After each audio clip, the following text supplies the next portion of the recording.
Coming at you with another quick video. Going on a hike today, and I go by this reservoir. The ice is fully melted off of it. Just shows you how much frickin' rain we've had. The flood continues, man.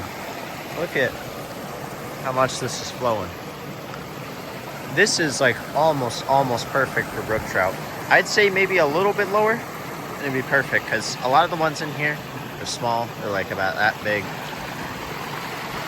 But I think this is near to some of the best fishing you could have in a stream like this, just because how fast the water's flowing.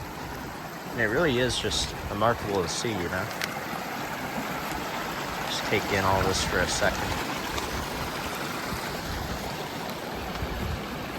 I actually never hiked this portion of the creek, but I will be coming back here because this is the one that goes up the mountain. And this is just super cool right now. Awesome flow of the water. Anyways, just want to show this off quick. Hope y'all enjoy. Just gonna do a quick little side video here. So, continued the hike, and honestly, I don't know where the hell I'm going, but that's the beauty of it. This is the view we get. I mean, not the greatest, but honestly, there's a bunch of false summits, and I kept seeing the view, and it was perfectly clear. And right as I got up to this one, 10 minutes later, it's all fogged up and it's starting to rain. Honestly, man, this is like just the beauty of nature right here.